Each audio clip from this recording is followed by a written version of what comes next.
not apologizing for being biased toward Black people. I'm doing so intelligently, so knowing, understanding, having lived in Europe, having lived in the States, having lived in Africa, I can almost sense the distance between the Europeans and the Africans, particularly when it comes to thinking.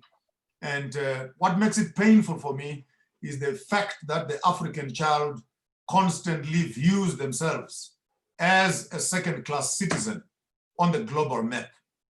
You don't respect yourselves. I'm sorry to be very blunt with you. You don't respect yourselves as Black people. You don't invest in education.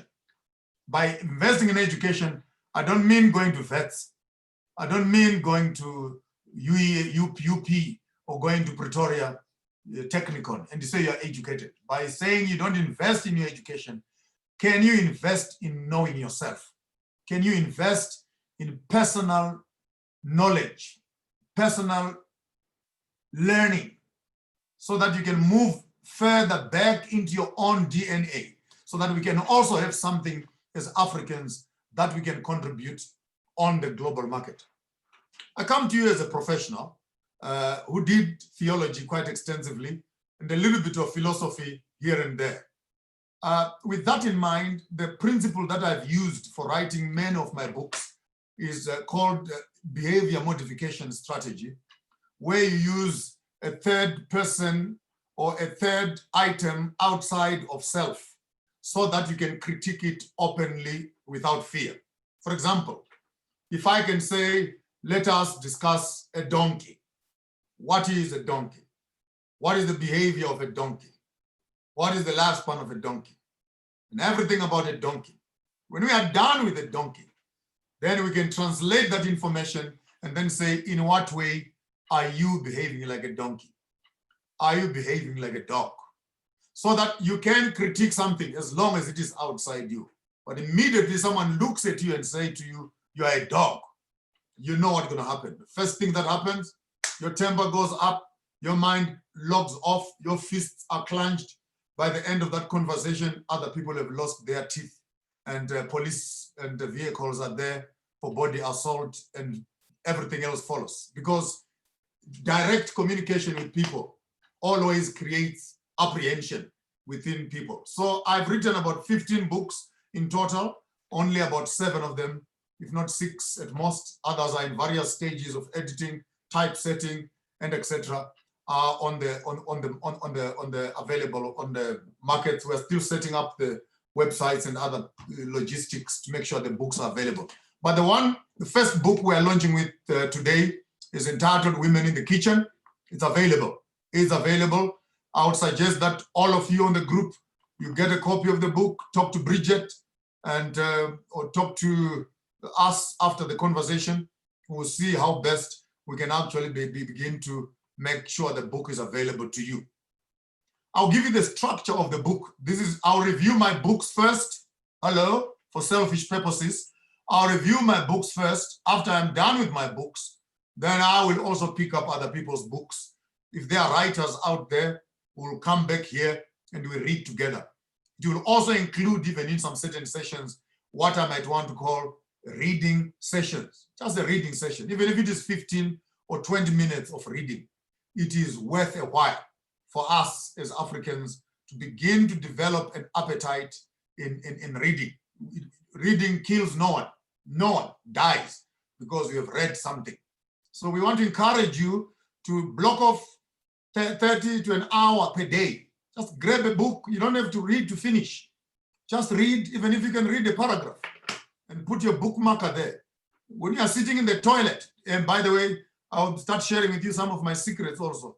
The toilet for me is a good place so that you don't hurry when you are in the toilet. I know some of the stuff there does not smell as good, but you can sit in the toilet. It's your own trouble. You can sit there for 20, 30, 40 minutes. And while you are sitting there doing nothing, you may as well put a book next to your toilet there and read. You may want to take your break times and read. You may want to take holidays and read, particularly if you're professional. Find professional books that are in your career. When you're on holiday, block off some time, get a book and read. and then get new ideas. By the time you come back to your office, you must be able to become more efficient. Because when you read books, you have access to other people's minds. You have access to 1,000 minds. You have access to millions of people that at your best, you can never meet those people. But if you can have their book in your hand, you are able to read it over and over and over again. You are able to abuse the people that you want to emulate and learn from them. So I want to encourage all of us who are on this platform that we are not here to be sharing gossips, sharing who took whose husband, who took Katleho, who confessed to who. We are not a grapevine of juicy stories. We are here for social re-engineering. We are here for mental reconstruction. We are here for mental development in all its facets. The book Women in the Kitchen is written both for males and females. Start off with males. If you want to understand women, in my view, I have had women in my life also. I have gone through a divorce also. I have been a single parent also. I'm a business person also. I share my experience. The book was birthed the day I stood in the kitchen to make breakfast for my children when my first wife had left me with 2 children. And I needed to start thinking, how do I bring up these 2 girls as a man? So I needed to find out how to make porridge for them, pack up lunches for them, follow them and pick up their underwears. They were 4 years and 6 years old. I needed to know how to buy the pads. By the time they were 9 or 10 years old, I was worried. They may be in class and they may start their periods and they may be embarrassed. So a bit of my feminine energies kicked in quite greatly as I started to look after the girls. That process went on for more than 10, 11 years. And the book that you see in your hand took me more than 14 years to write. It was painful to get it out of me and to admit that I actually need a woman in my life, as I had contributed equally so to the destruction of my own marriage.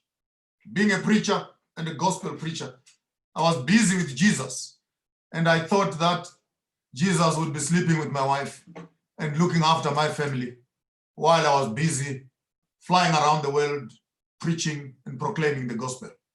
And to wake up one morning and discover that through my career and my passion for the gospel, I had actually destroyed my own home. I don't want to blame my wife for leaving. I take it all to myself. I contributed to that. If she has her own comments, they must be on her own side. But from my side, I am very clear. My house became a changing room, basically where I would dump old clothes, pick up new clothes. I'm in Kenya, come back. Sometimes I would not even get home. I'll be at the airport and I tell my wife, please bring me a fresh set of clothes. I have 20 minutes to change flights. She would run and dump the clothes there. I think she woke up one morning and discovered, no, she does not want this life and it's not part of what she signed for. I respect the decisions that she made. I'm sharing these things openly so that you also can look at my scars. I can open up my shirt and show you my scars and say, I'm injured here. I made a mistake here. Not that you should laugh at me, but so that you can learn from where I blundered and how best you can also begin to repair and fix. The best environment ever you can ever create is a mom and a father bringing up their own children. And this process must not be taken for granted. or taken in a hurry. So I sat down and put together some few pages, and there are 3 books in one. Initially, I thought I would actually publish them separately. The first volume inside this same book is entitled The Irreplaceable Kitchen. The Irreplaceable Kitchen. By the irreplaceable kitchen, we're basically saying every home needs a kitchen. So I take you through a journey of looking at a kitchen. And take note, I'm not talking about a kitchen. This is a symbol. Your kitchen is your kitchen, but your body is also a kitchen. Your mind is also a kitchen. So while I was cooking in the kitchen physically, my mind was super powered to think beyond the emblems of the kitchen and begin to interrogate the purpose and the usefulness of a kitchen within a home. So you have an irreplaceable kitchen, which you must have physically, mentally, socially, politically, and otherwise. So that's the first platform, which is the kitchen is irreplaceable. For all of us to be alive right now and be talking to each other, there's one thing that has kept all of us alive, and that is a kitchen. Human beings, as long as we are alive, we are going to be eating. Food is an intrinsic part of life. The question is, who is cooking your meals? And what quality of food are you eating? Did you think I'm talking about food? I'm talking about mental food. I'm talking about political food. I'm talking about social food. I'm talking about spiritual food. And above everything else, I'm also talking about physical food. So while I'm speaking one sentence, I hope that you can actually hear me 3 to 4 times. The second section, irrevocable womanhood. Once you are a woman, it's irrevocable. I know, of course, due to gender changes, people can readjust and change who they want to be, whether male or female. I think let's bundle that up and put it in a world of its own. I'm here in the world of the 99%. I don't want to focus on the 1% who are not interested in what they are and want to become something else due to other complicated reasons we cannot discuss right now. So womanhood is irreplaceable. You're a woman. Even if I can pray and fast for 120 days, I'll never be a woman. I won't be. Prayer does not change my sexuality. You remain male and you remain woman. And the third one, old age, irreversible. Remember that you are young, you're making decisions, and the decisions you make at a young age will impact you at an older age. So your kitchen is irreplaceable, your womanhood is irrevocable, and your old age is irreversible.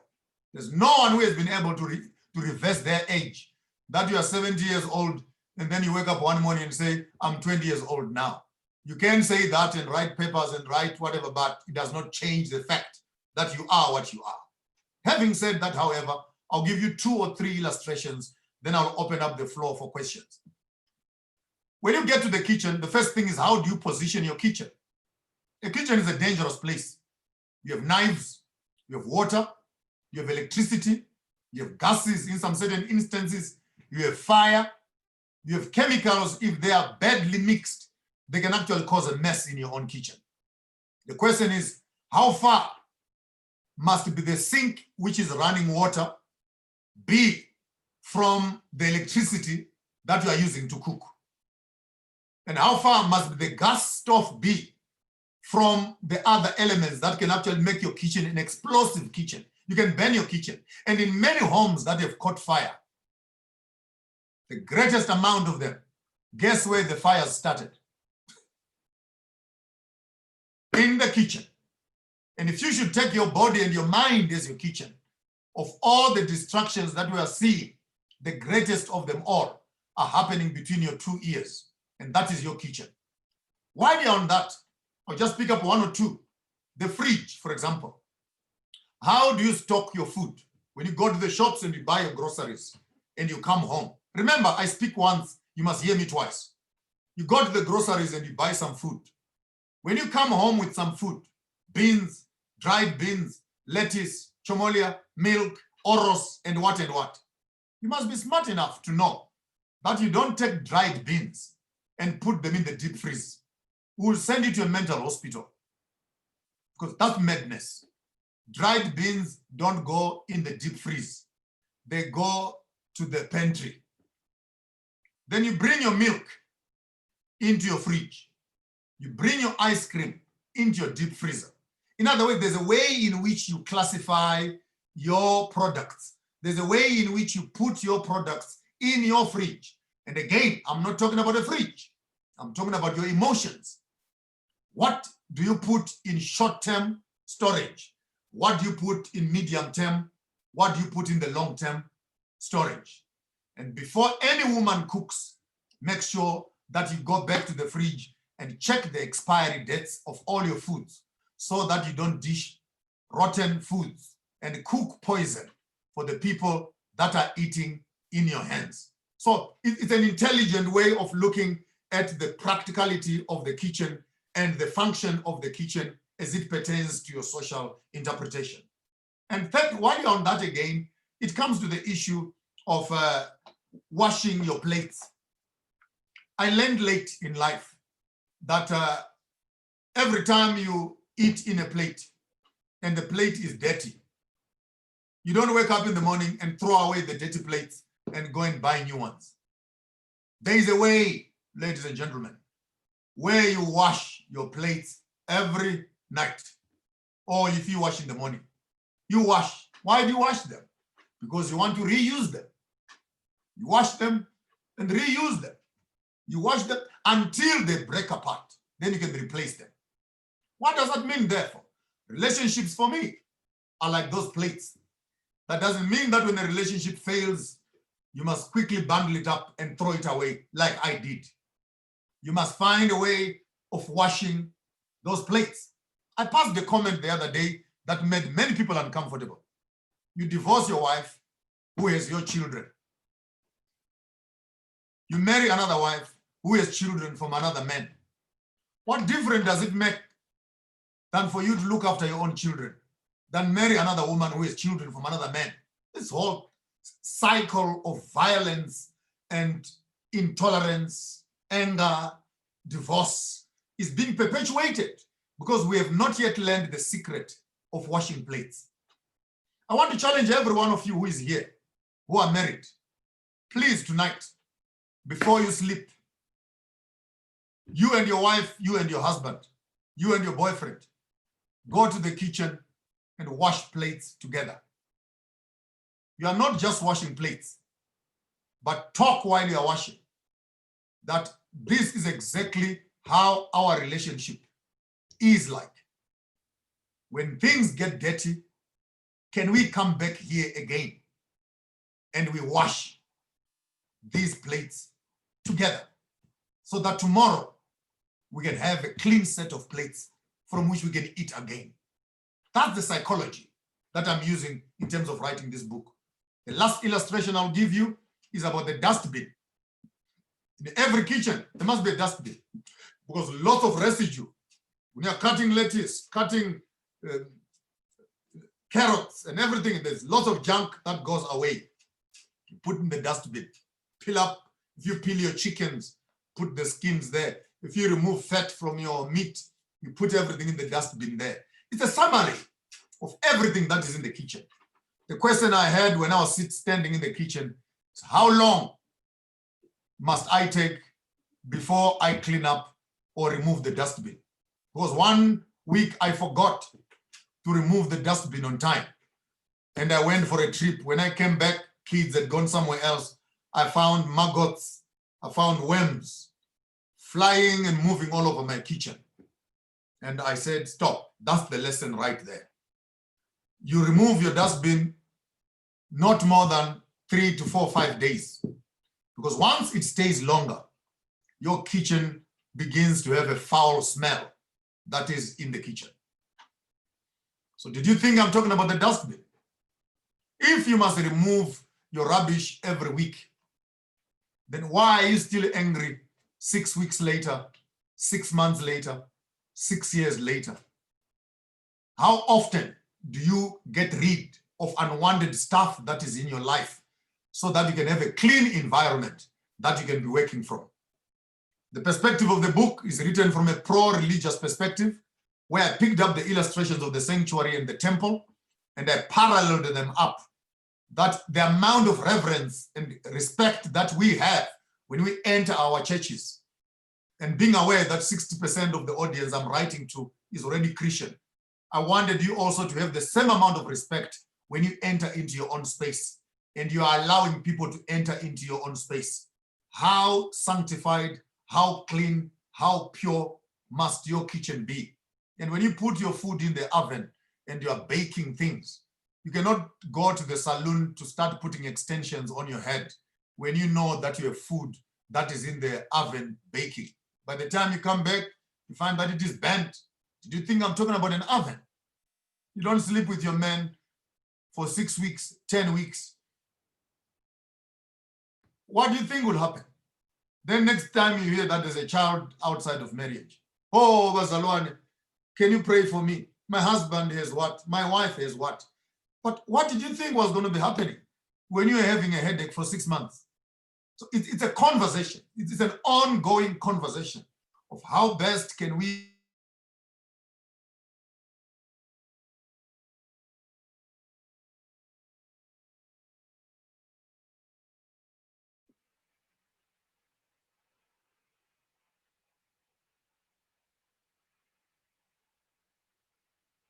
Yeah, we can see that. I think it's the network problem. Let me try to. Bridget? I'm trying to get hold of him and see what's happening. I think it's the network.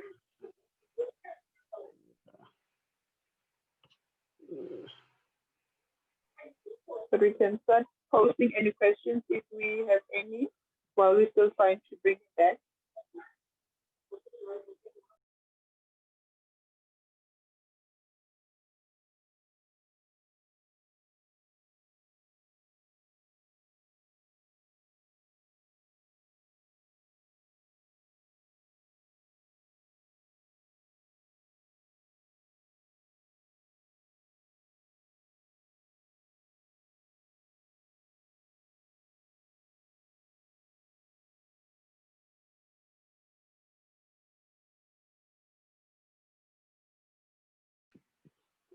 Yeah, while they're still trying to get hold of Bishop Beck, I think I can take this platform to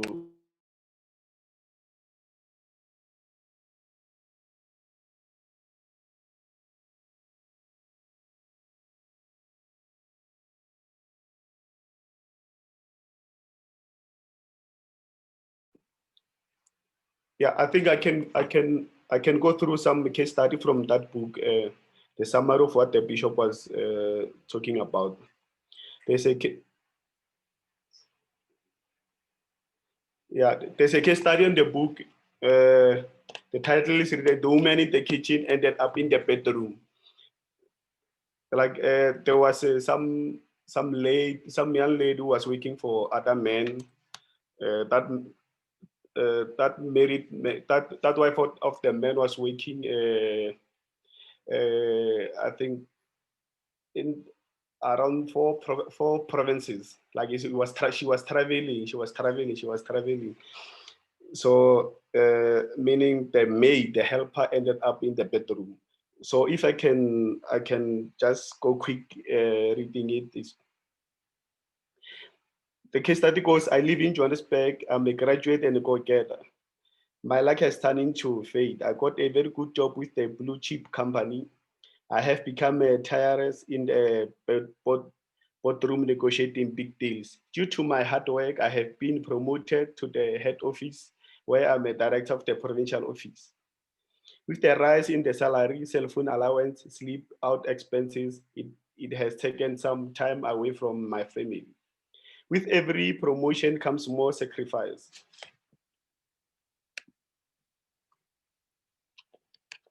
Yeah, with every promotion comes more sacrifice. My job is demanding so much that I have to fly 3 to 4 times a week to serve the 9 provinces. And once a month, I jet out the country for international conventions and deal making. The first warning came from my husband, who complained about my schedule and advised me to slow down and be a wife.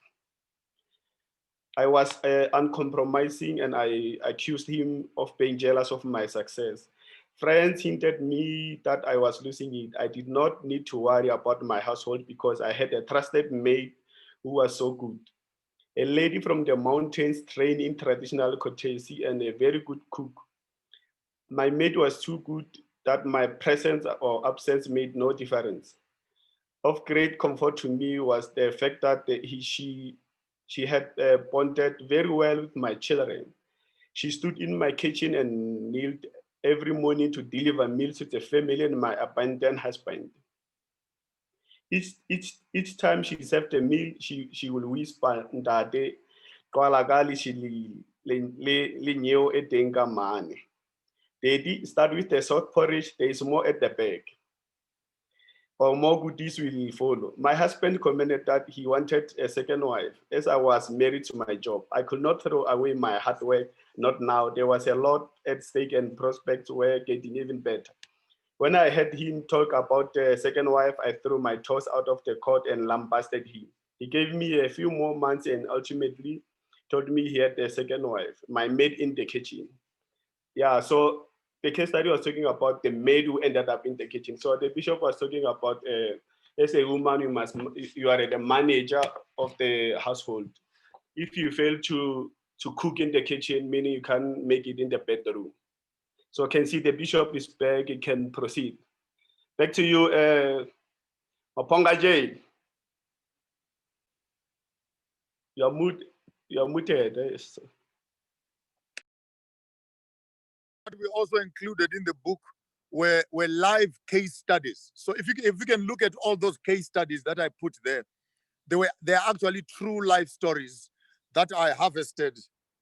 That I harvested while I was writing the book, and so those are not fiction stories. They are literally true stories, and I have the names of the people who went through that. The other one, the husband became gay, and she lost her husband to another man. And the question is, how do you deal with that? So it's quite an interesting piece of work, because it's not meant to give you solutions per se, but it's a thinking tool which must put your mind in a certain thinking space. You forgive me, electricity just snapped out on me, load shading here. So I had to go on my phone and go outside. You pardon me, I'm looking a bit on the other side. But the book is a practical guide of assisting you to begin a process of thinking and noticing consequences and decision making and what are the results of all those issues. I thank you.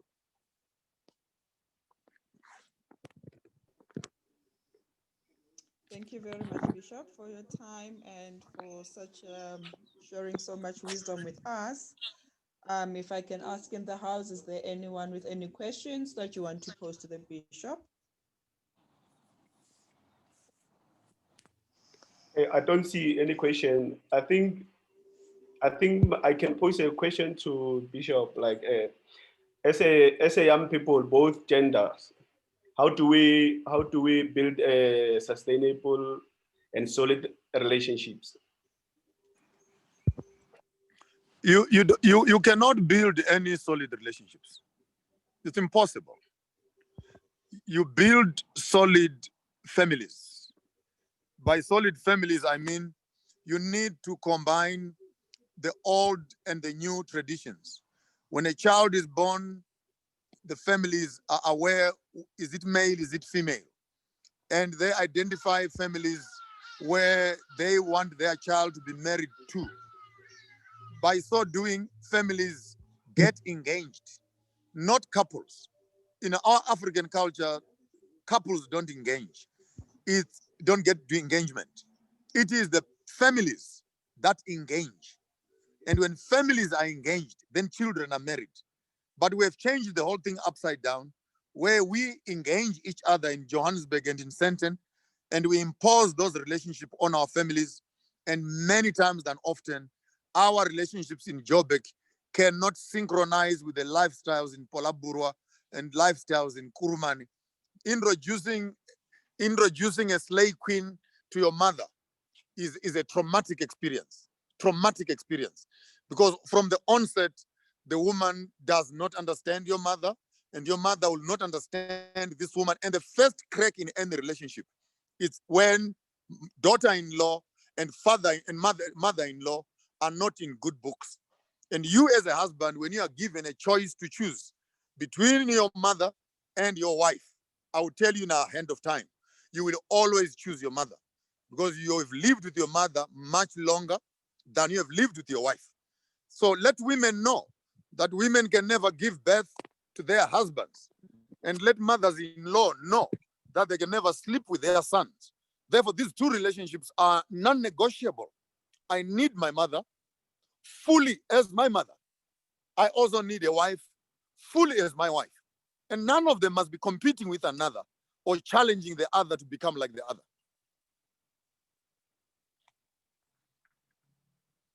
I thank you.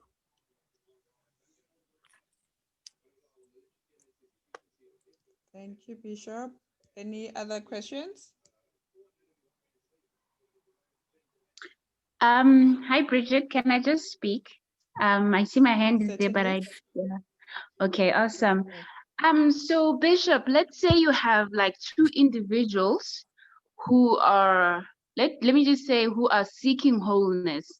And then together, obviously, maybe they're coming from broken backgrounds. Broken backgrounds, I mean, where they didn't see like family or a sort of like a marriage being modeled. Wouldn't you then say that the two are a family because they are the ones who have to sort of like model the type of being, or like the children, especially in terms of like their upbringing and everything? Wouldn't you say that the family starts with the two?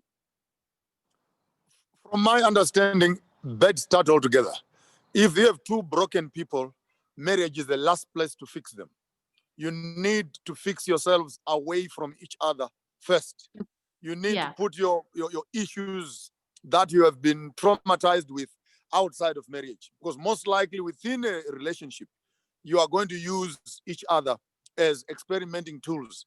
And by the time you are whole and you are fixed, you may wake up one morning and discover you no longer need a nurse, you no longer need a psychologist. Now you need a wife. And that's where divorce begins to happen.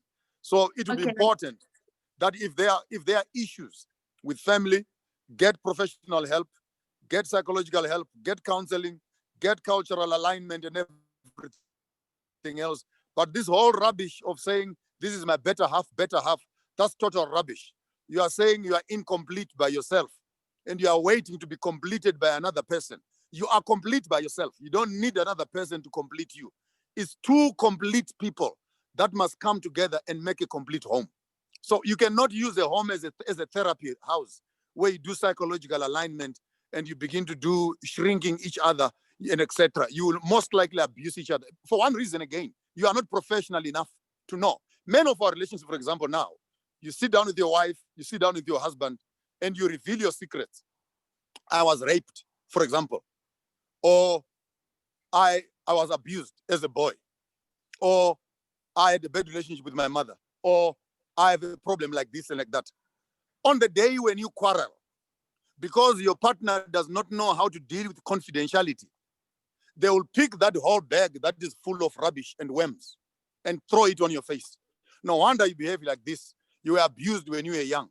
This little abused thing, what good thing do you think can come out of you? Because in as much as you love her, does not mean, or you love him, does not mean that he's psychologically healthy to be able to deal with you and face up with the challenges. Most likely when you begin to become psychologists to each other, you are sending information, critical information to each other. On the day when you quarrel or you fight, you may find that information right on your face.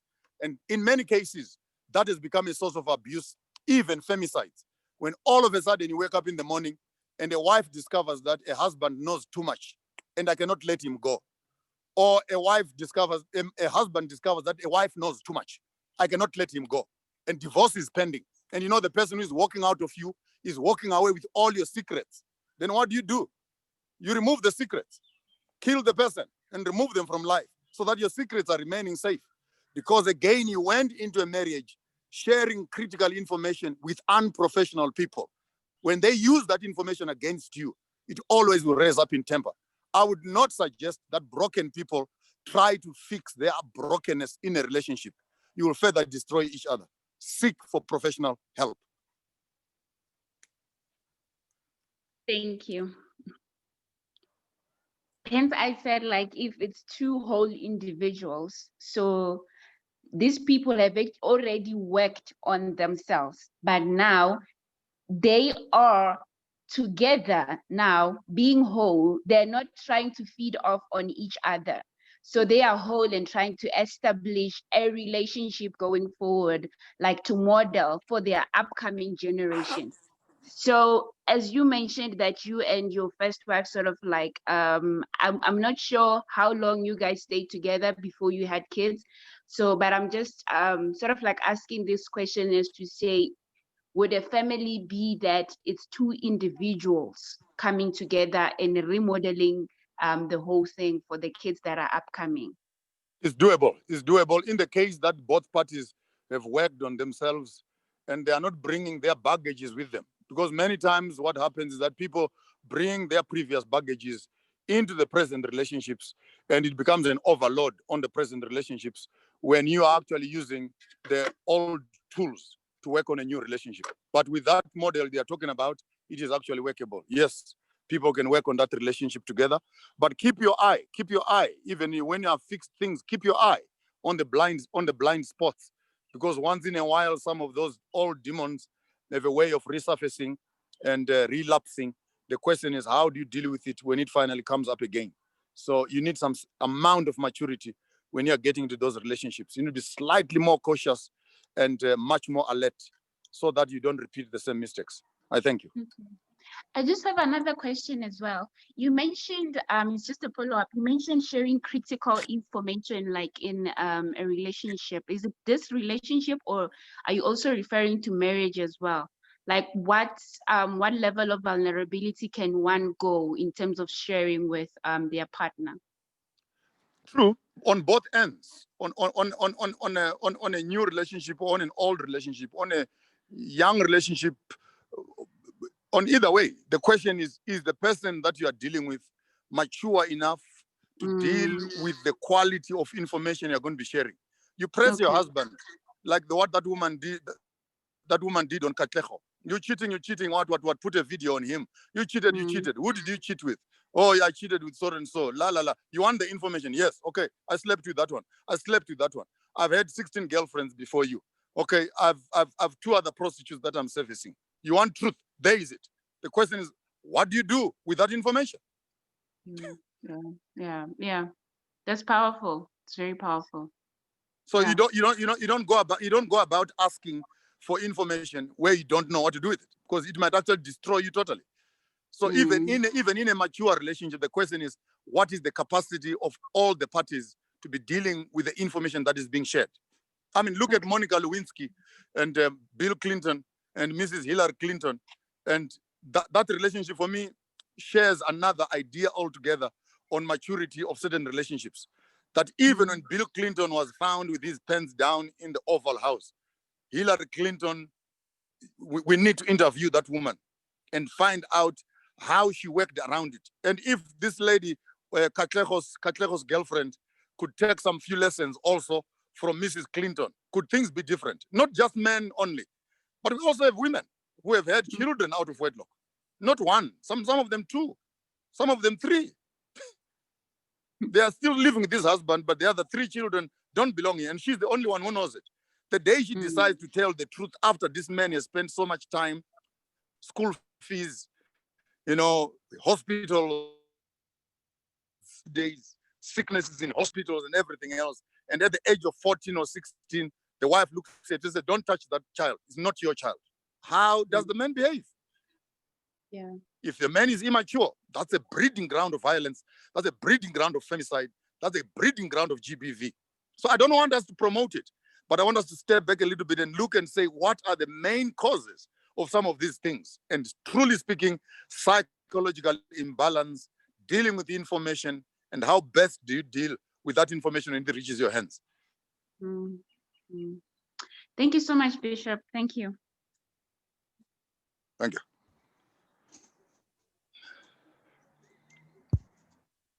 Any more questions? Yeah, we can. Or can we take the final remarks from Bishop? I see there's no Bridget, can I questions. just ask Like, another question? I can see my summer. Okay. Yeah, thank you. I just wanted to also ask, like, what are some of the advices that you can give to young couples who are not really like in marriage yet, but then they are going through that phase of wanting or talking about marriage at this point, besides the identity crisis and wholeness, and everything? Yeah. Before you kiss him in private, please kiss him in public. Number two, never marry a man or a woman when you have not seen their grandfather's graves. Number three, please stay away from relationships that are culturally misaligned. And when you are crossing cultures and crossing into other people's homes, it's important for you to do a thorough research. Send your aunties and your uncles and everybody else to check out those families. Sit as a family. You are not marrying for yourselves. You are an African. You are marrying for the family. And one comment from your cousin, one comment from your aunt, one comment from your mother will destroy your home to the ground. So when the relationship is being built, it's important that you don't take it as a private affair. Dating must be public, then sex will be private. Okay. Thank you. This is just a follow-up question, though. When you say that you shouldn't marry a man or a woman whom you haven't taken to your grandfather's graves, what do you mean by that?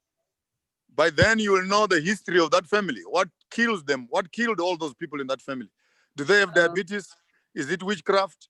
Are they what? What is the problem? You need to know those graves. You need to understand what are you marrying, because you are not marrying only your partner. You are marrying that history, and you are going to be producing children who have the same DNA with the grandfather who is lying in that grave. So you need to go there and find out what type of a man was he. Did he have a temper? Did he have a polygamy? Was he abusive? Was he caring? Was he a businessman? Was he an artist? Was he a cultural leader? Was he a cultural healer? What sort of DNA is your partner made out of? Because that DNA is what runs in your husband. That's what will run in your children. By understanding the family tree, you will be able to see and understand the behaviors of your children when you give birth to them. Great. All right. Thank you.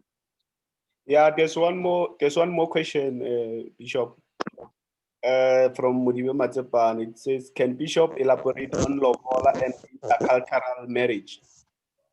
The relevance Lobola. In yeah, Zulu, lobola. The yeah. name bola means rotting. Lobola. Lobola. This one is rotten. This one is dead.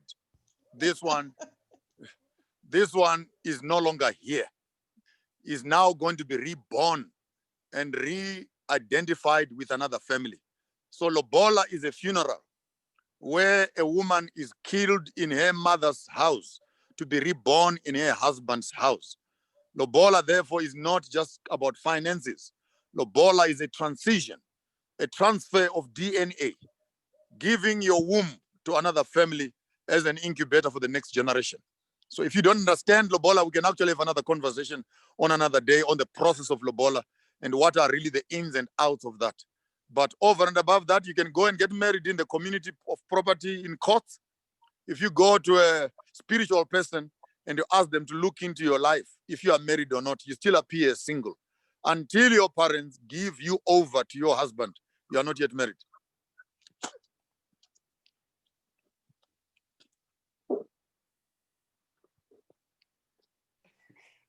Yeah, Hey. I can see the another question coming here. I'm not sure if you want to do for us, but can we please have a session about lobola? Okay. Yeah. On the book I wrote, I read about something like every bone has its own meat, every dish has its own ingredient, every cloud has its rain. To every season there is a fruit. To every kitchen there is a woman. So does every life has its purpose. So there's a, I can see there's a, what's that? There's a women development, the stages of women development. I read that in the book. Can you maybe get clarity on that? The stages of women development, so we can select. We can be selective there. I think maybe for the greater part, it would be nice. It would be nice for us to make the book available to everybody, to read the book. We can come back again and review it in terms of if people have gone through it, and we can review some of those things. But I'm trying to look at the various stages and the quality of information that the woman is accumulating, or the mind is accumulating. I'm using the figure of a woman as a fertile ground of production and reproduction. So it's not just women in the kitchen as of women only, but even your mind is feminine, because your mind is able of taking ideas in, and they come out as children. They come out as projects. They come out as ideas. They come out as businesses. So your mind is actually feminine. It's not masculine. Your mind is feminine. Because if someone says the person next door is bewitching you, you will do something about it, because your mind is able of getting information and acting on it. So the development is, when you were young, what did you learn? When you reach a certain, by the time you're old, my closing remarks, by the time you're old and you are looking backwards, you now know everything, but you no longer have the life to practice it. So the purpose of the book, the last chapter in the book, is intended to say, look at your life at the age of 70 or 80, write a letter to a 22-year-old young man or young woman, tell them what they should do and what they should not do. And after you have finished writing that letter, keep it in a safe place. They can put it on your epitaph or on your grave. But take that letter and implement it in your life. Because that's the purpose you must find before you get to old age, to the irreversible old age.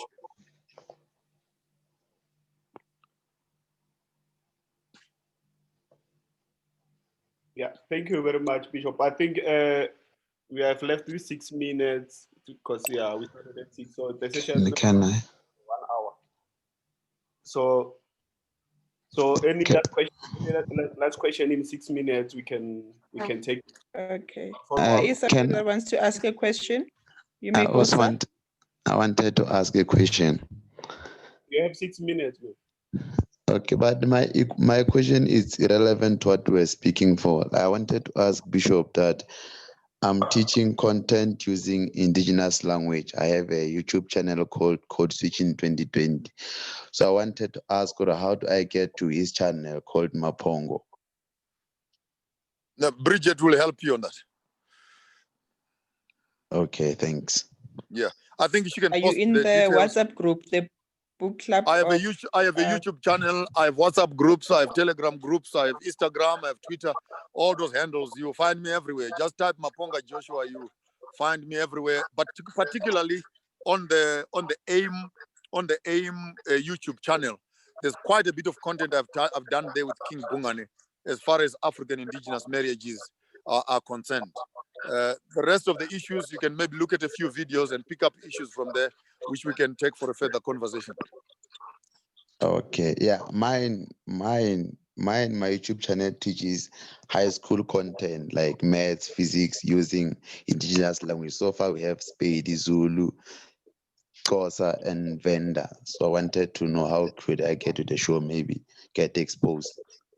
I will also, you can ask me maybe after the conversation. I'll link you up with Zulu Matabo Zulu, who has written a mathematics book in Sesotho. It will be a very interesting read for you. I've interviewed him.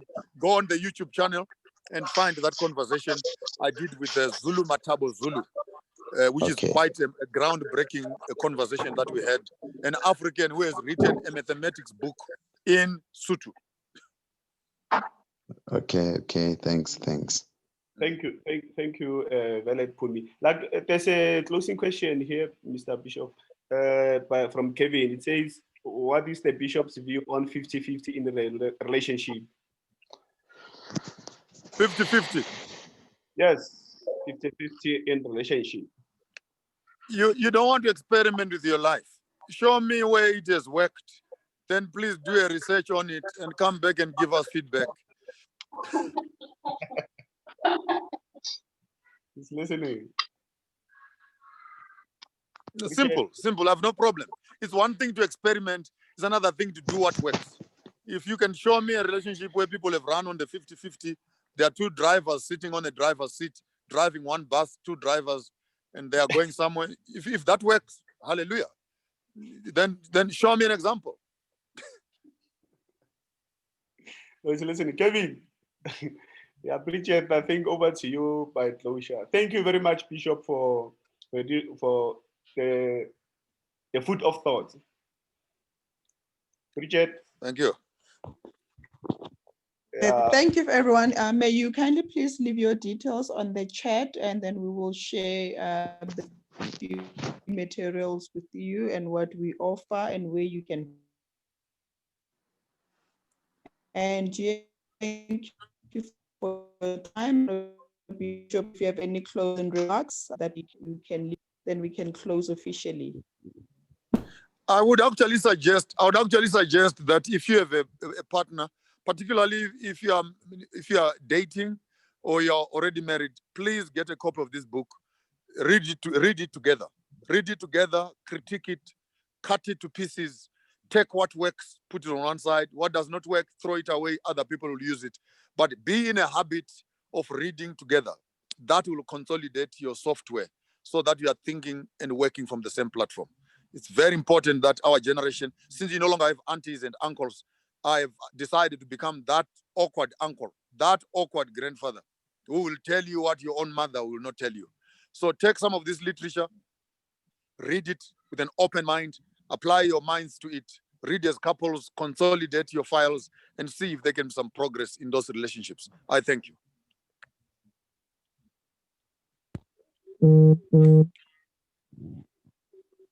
Thank you so much, Bishop, for the great evening. I hope everybody had a good time, and we will announce the next date of the next book that we are going to review. And if you are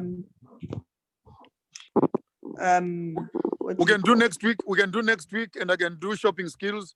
The other week we do African spirituality, going places in the spirit, and we can log out with African solutions. Also, you want to be the master, then we can start taking other books. I cannot do everything, but at least just to give you a well view of where I'm thinking from before we can begin to interview other authors. A Lobola session. Yeah, okay. Lobola session. And we also have the Lobola session. It's fine. We can do a Lobola session. So if we can also.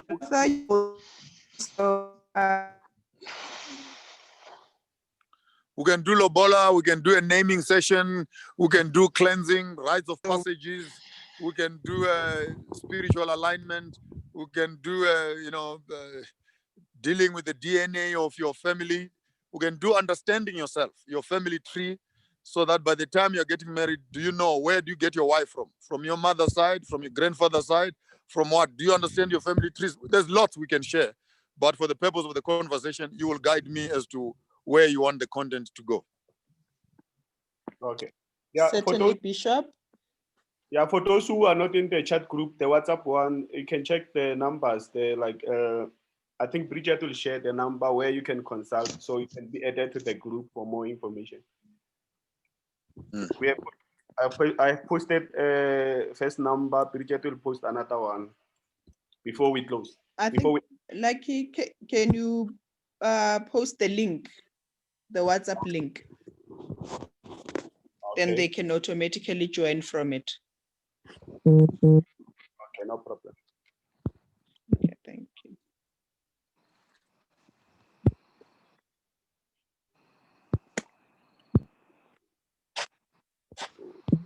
Okay, wonderful. Thank you everybody for your time. We will connect next time. We will share more details of our next session. So probably it will be again next week, Tuesday. Is that fine, Bishop? Shop. Thank you, everybody, and have a great evening. And we do appreciate you and value your time. Have a blessed evening. Thank you very much. Thank you.